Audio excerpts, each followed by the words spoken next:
아빠가 되신 걸 진심으로 축하드립니다. 아빠가 된다는 건 정말 큰 축복이고 인생에서 가장 벅찬 순간 중 하나입니다. 하지만 동시에 여러분의 삶의 패턴이 완전히 바뀌기 시작하는 시점이기도 하죠. 저는 지금 4명의 아이의 아빠입니다. 처음엔 저도 막막했고 서툴렀고 실수도 많았습니다. 하지만 그 과정을 통해 정말 확실히 알게 됐습니다.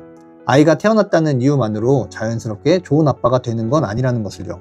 아빠가 되는 순간부터 우리는 단순한 보호자가 아니라 배워야 하고 실천해야 하는 역할자가 되는 것입니다. 막연히 잘해야지라고 생각하기보다는 아빠가 되면 어떤 책임과 역할이 생기는지 미리 알고 준비하는 게 정말 중요합니다. 오늘 말씀드릴 10가지는 단순한 팁이 아닙니다. 아빠로서 반드시 알아야 할 10가지 역할에 대한 이야기입니다. 이걸 알고 준비하는 것만으로도 아이와 아내에게 큰 힘이 될 수 있어요. 여러분, 임신 막달이라는 시기는 정말 예측할 수가 없습니다. 예정일이 남았으니까 여유 있겠지? 라고 방심하는 순간 예고 없이 진통이 시작되기도 해요. 그래서 예정일을 맞춰 나온다는 건 오히려 큰 축복이죠. 그리고 이 시기에 아내는 임신 기간 중 가장 몸이 불편한 시기를 통과하고 있습니다. 배는 한껏 나와 있고 무게중심은 무너져서 걷기도 힘들고 잠은 제대로 못 자고 앉는 것도 힘들고 눕는 것도 고통이에요. 이런 상황에서 아빠가 외출해 있거나 연락이 안 된다면 아내는 혼자 모든 불안을 감당해야 되는 상황이 되는 거예요. 그게 육체적으로도 심리적으로도 너무 힘들죠. 이때 아빠의 역할은 어디든 갈 수 있는 사람이 아니라 언제든 달려갈 수 있는 사람이 되는 거예요. 휴대폰은 벨소리로, 차는 늘 주차 방향까지 신경 써놓고 예정일 1, 2주 전부터는 중요한 약속은 피하는 게 좋아요. 5분 대기조라고 생각하면 됩니다. 내 옆에 5분 대기조가 있다는 것만으로도 아내는 훨씬 더 마음이 편해집니다. 출산 직후는 아내의 인생에서 손꼽힐 만큼 힘든 순간 중 하나예요. 아기는 태어나고 사진도 찍고 연락도 하고 정신이 하나도 없어요. 그런데 아내는 그 순간을 정말 정확하게 기억해요. 사진을 찍는 것보다 남편이 뭐라고 이야기했는지를 훨씬 또렷하게 기억합니다. 이때 아빠는 기쁨을 나누기 전에 먼저 고생한 사람을 위로하고 격려하는 역할을 해야 합니다. 사진보다 먼저 고생했어, 정말 고마워, 이 말 한마디를 건네보세요. 그 말 하나가 출산의 기억을 완전히 바꿔버립니다. 출산을 하고 나면 생각지도 못한 행정들이 쏟아져요. 출산 확인서, 출생신고, 조리원 연락같이 처음 해보는 일들이 많아요. 아빠가 잘 모르면 엄마가 병상에서 휴대폰으로 다 처리하게 되는 상황이 와요. 출산 직후에는 체력도 없고 정신도 없는데 여기저기 연락하고 신고하고 정리하는 걸 혼자 맡게 되는 거죠. 이때 아빠의 역할은 집 밖에서 벌어지는 일들을 전담하는 사람이 되는 거예요. 출산 전에 절차들을 미리 정리해두고 연락처를 하나하나 메모해두는 게 진짜 최고의 배려가 됩니다. 출산용품들은 평소에 보기에는 사용하기 쉬워 보여요. 하지만 막상 아이가 곁에 있거나 울고 있는 상황에서는 전혀 쉬운 게 아니에요. 첫 아이 때 출산 직후 조리원으로 가는 날에 카시트 벨트를 못 채워서 주차장에서 허둥댔던 기억이 아직도 생생해요. 그 순간 필요한 건 아빠가 당황하지 않고 육아용품을 다루는 사람이어야 한다는 거예요. 카시트, 분유포트, 소독기와 같은 것들은 출산 전에 반드시 직접 한번 사용해보는 경험이 필요합니다. 병원, 조리원, 집 모두 다른 전쟁터예요. 조리원에서 출산휴가를 다 써버리면 아이와 집에 돌아왔을 때 아내는 홀로 진짜 전쟁 같은 나날들이 시작됩니다.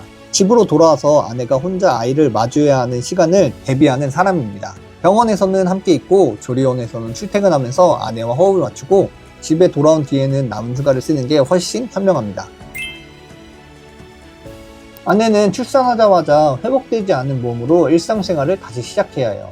자연분만이든 제왕절개든 상관없이 출산 후 몸은 완전히 다르거든요. 아내가 편히 쉴 수 있는 공간을 만들어주는 건 아빠에게 주어진 중요한 역할 중 하나예요. 솔직히 말하면 지금 안 하면 아이가 집에 돌아온 순간부터 1년 뒤에도 못해요. 지금 집을 정리하고 청소해두지 않으면 그 기회는 절대 다시 오지 않아요.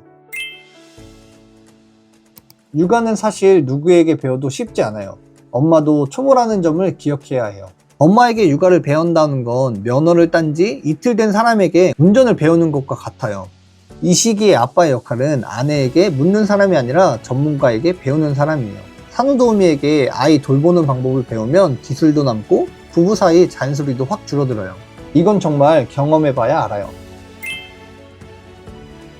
100일의 기적은 정말 와요. 하지만 그 전까지는 육체적으로 가장 힘든 시기예요. 아빠가 새벽 수유를 맡으면 아이도 훨씬 잘 자고 엄마는 숨을 돌릴 시간이 생겨요. 이 시기에 아빠의 역할은 잠을 지키는 사람이 아니라 잠을 나누는 사람이에요. 재밌는 사실은 아빠는 엄마보다 울음에 좀 둔한 편이라 오히려 새벽 담당을 하면 훨씬 유리하더라고요. 아내는 임신부터 출산까지 한 번도 제대로 쉬어본 적이 없어요. 아내가 무너지면 가정의 육아 체계 전체가 흔들려요. 아빠의 역할은 아이를 보는 것만 아니라 아이를 돌보는 사람을 지키는 거예요.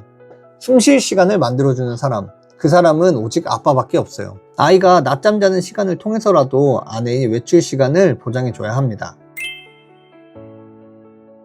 가정의 분위기는 사실 아빠의 시선이 어디에 있느냐에 따라 많이 달라져요. 아빠가 집에 와서 핸드폰만 보고 있으면 엄마와 아이는 우린 혼자서 싸우고 있구나 라는 기분이 들어요.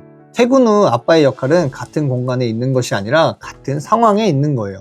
집에 오면 먼저 해야 할 일은 휴대폰을 내려놓는 거예요. 그리고 아이와 아내에게 진심으로 집중하는 시간을 보내세요. 그 시간이 가정 전체를 바꿔요. 여기까지 들으면 이런 생각이 드셨을 거예요. 아빠가 된다는 게 생각보다 쉽지 않네? 맞아요. 아빠가 된다는 건 기쁘고 벅찬 일인 동시에 많은 역할을 동시에 떠안는 일이에요. 오늘 이야기한 10가지는 육아를 잘하라고 조언하는 게 아니에요. 아빠로서 어떤 사람이 되어야 하는지를 보여주는 역할표예요. 완벽할 필요는 없어요. 다만 이 역할을 알고 있느냐 모르느냐는 가족의 시작을 완전히 다르게 만들어요. 아내와 아이 곁에서 무엇을 해야 할지 알고 있는 아빠는 이미 좋은 출발선에 서 있어요. 이제부터 시작이에요. 아빠라는 역할은 오늘부터 하나씩 해 나가면 돼요. 감사합니다.